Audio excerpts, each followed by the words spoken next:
Assalamualaikum warahmatullahi wabarakatuh. Kami dari kelompok 8 mata kuliah Lembaga Keuangan Syariah kelas MKS 3D akan mempresentasikan materi kami yang berjudul Dana Pensiun Syariah. Sebelumnya, saya akan memperkenalkan anggota dari kelompok 8. 1. Maya Widya Putri. 2. Nabila Mu'anisa Ristanti. 3. Randy Prasetyo. 4. Salma Deviani Shivana. Langsung saja kita mulai presentasi dari kelompok 8. A. Pengertian dana pensiun. Dana pensiun adalah hak seseorang untuk memperoleh penghasilan setelah bekerja sekian tahun dan sudah memasuki usia pensiun atau ada sebab-sebab lain sesuai dengan perjanjian yang telah ditetapkan. Penghasilan dalam hal ini biasanya diberikan dalam bentuk uang dan besarnya tergantung dari peraturan yang ditetapkan. B. Tujuan dan fungsi dana pensiun. Tujuan dana pensiun bagi perusahaan. Yang pertama adalah kewajiban moral untuk memberi perusahaan rasa aman di masa depan tanpa khawatir tentang pendapatan pensiun. Yang kedua, loyalitas yang diharapkan perusahaan dari karyawan untuk menjadi sangat loyal kepada perusahaan dan bertujuan untuk meningkatkan motivasi karyawan ketika melakukan tugas sehari-hari. Yang ketiga adalah penghargaan pada karyawan yang telah bergabung dengan perusahaan untuk waktu yang relatif lama. Tujuan dana pensiun bagi para peserta atau karyawan. Yang pertama, bahkan jika orang tersebut pensiun, beliau masih memiliki penghasilan, jadi sudah merasa aman di masa depan.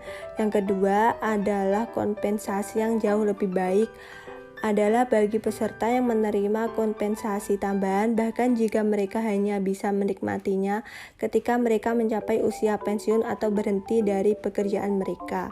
Yang ketiga adalah memotivasi karyawan untuk terus bekerja dalam berbagai situasi. Fungsi dana pensiun. Yang pertama adalah asuransi untuk anggota yang meninggal atau dinonaktifkan sebelum mencapai usia pensiun dan dapat bertanggung jawab atas beban bersama dari dana pensiun. Yang kedua adalah tabungan untuk seperangkat kontribusi peserta dan kontribusi pengusaha tabungan untuk peserta itu sendiri. Sumbangan bulanan yang dibayarkan oleh karyawan dapat dianggap sebagai tabungan peserta.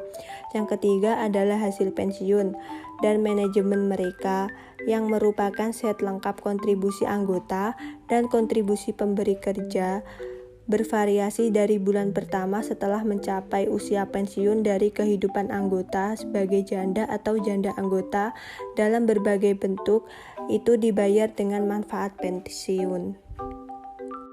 C. Jenis-jenis dana pensiun. Menurut aturan yang tertuang dalam Undang-Undang Nomor 11 Tahun 1992, dana pensiun dibedakan menjadi dua jenis, yaitu 1.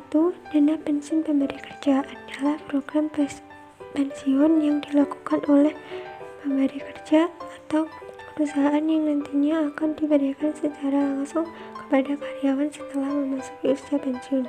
Keuntungannya bagi karyawan adalah kepastian bahwa mereka akan mendapatkan jaminan dana setelah pensiun nanti dan tidak menanggung kerugian akibat investasi.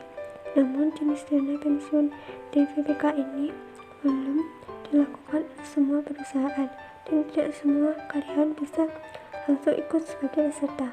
Sejauh ini baru karyawan yang bekerja di kantor BUMN saja yang bisa mendapatkan dana pensiun DPPK ini seperti Telkom, Astra, dan Pertamina. 2.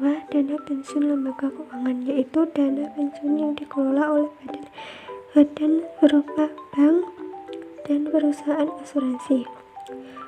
Lembaga ataupun badan tersebut akan mengelola dana pensiun perorangan, baik bagi karyawan maupun para pekerja mandiri.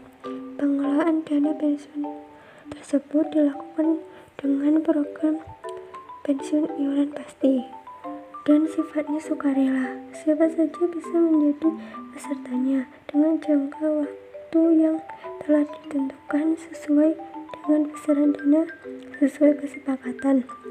Contoh dari dana pensiun jenis DPLK ini adalah tabungan pensiun yang bisa Anda temukan di beberapa bank sebagai penyelenggaranya, atau juga bisa ditemukan dalam bentuk asuransi jiwa jaminan hari tua.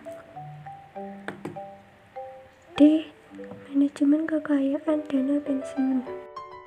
Pendanaan suatu program pensiun apakah dalam rangka memenuhi ketentuan atau untuk tujuan pengelolaan manajemen keuangan akan menyebabkan terjadinya akumulasi kekayaan yang nantinya digunakan untuk membayar manfaat pensiun dan biaya administrasi. Menurut Peraturan Menteri Keuangan Nomor 999/PMK 10/2008 tentang investasi dana pensiun, dapat melakukan investasi dananya pada A. Surat berharga negara, B. Tabungan pada bank, C. Deposito berjangka pada bank, D. Deposito unikal pada bank, E. Sertifikat deposito pada bank, F. Sertifikat Bank Indonesia, G. Saham yang tercatat di Bursa Efek di Indonesia, H. Obligasi yang tercatat di Bursa Efek di Indonesia, I. Sukuk yang tercatat di Bursa Efek Indonesia, J. Unit penyertaan reksadana dari reksadana pasar uang, reksadana pendapatan tetap, reksadana campuran, dan reksadana saham, reksadana terproteksi, reksadana dengan peminjaman, dan reksadana indeks. E. Mekanisme DPLK Syariah.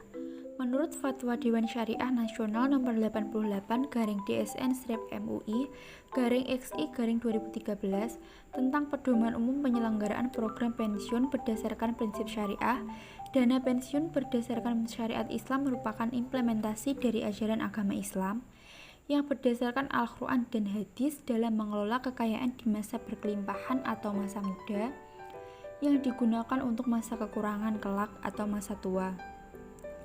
Dalam Fatwa Dewan Syariah Nasional MUI Nomor 88/DSN/MUI/XI/2013, peneliti difokuskan kepada ketentuan umum dan ketentuan terkait PPMP atau Program Pensiun Manfaat Pasti. Secara operasional, dana pensiun syariah tidak jauh berbeda dengan kegiatan operasional dana pensiun konvensional, yaitu sama-sama bertujuan untuk menjanjikan manfaat pensiun. Hanya saja pengelolaannya dilakukan sesuai syariat Islam.